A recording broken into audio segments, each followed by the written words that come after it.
Maintenant que nous avons vu l'analyse d'une peinture dans sa globalité, nous allons nous attacher à comprendre son organisation interne, ou en d'autres termes, sa composition. Pour cela, vous devez regarder les éléments principaux du tableau, comme les personnages ou les objets. Où se situent les personnages ou les objets représentés? Est-ce au premier plan, au second plan? Cela varie dans le temps. À titre d'exemple, au XVIIIe siècle, il était fréquent que les artistes utilisent 3 plans et qu'ils représentent leur sujet principal au deuxième plan. La place qu'occupent les éléments représentés n'est pas anodine et dépend du choix de l'artiste et non du hasard.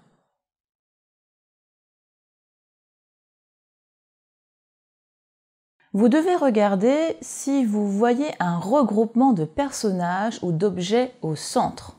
Dans ce cas, la composition est dite centrée.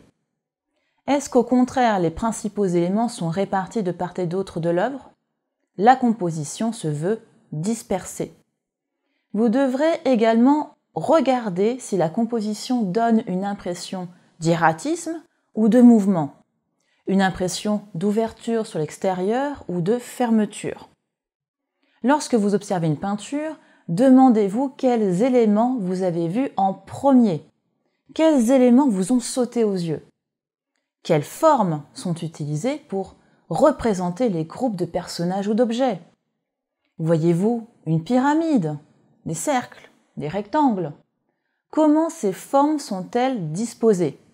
De façon uniforme ou non? Couvrent-elles toute la surface?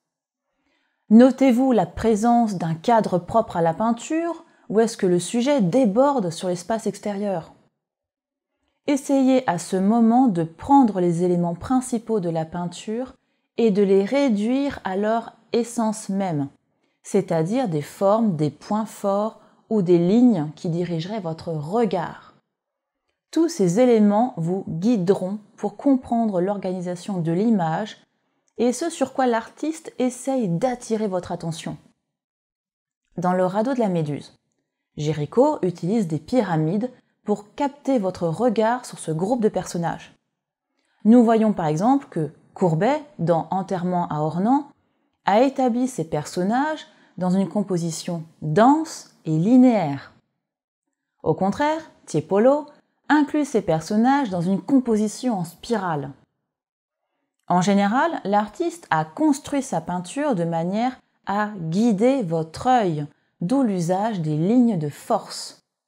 Ce sont les lignes imaginaires que l'œil distingue et qui vont donner un certain équilibre à la peinture. Face à un tableau, essayez de voir les lignes directrices. Sont-elles horizontales, verticales, en diagonale? Quel type de lignes prédomine? Des lignes droites ou des courbes? Les lignes de force sont des lignes simples qui peuvent être la courbe du corps, l'angle d'un bâtiment ou une ligne d'horizon. Elles aident à la construction de l'image, mais aussi à sa lecture. Les intersections entre les différentes lignes de force s'appellent des points de force et servent également de guide à votre œil. Les points de force peuvent correspondre visuellement à des taches colorées, souvent plus claires, dans un ensemble plus foncé, ce qui a pour effet d'attirer l'œil. Lorsque plusieurs taches claires se répartissent sur la peinture, il s'agit d'une manière de guider votre œil, comme si vous pouviez effectuer un tracé imaginaire ou relier les points. Dernier élément que je vous conseille de regarder, la présence ou l'absence de vide.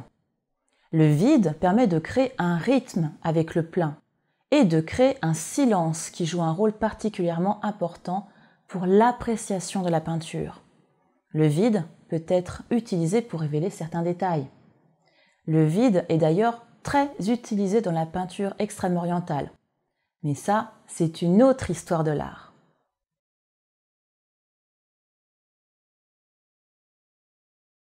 Quand vous regardez une peinture, vous devez vous attarder quelques instants sur la composition, qui est, pour rappel, l'organisation interne du tableau. Vous devez percevoir et analyser les différentes lignes, les points, sans oublier les formes afin de comprendre ce que l'artiste voulait vous montrer ou vous suggérer. La peinture est réflexion et construction. La notion de hasard n'existe pas dans l'histoire de la peinture avant le XXe siècle.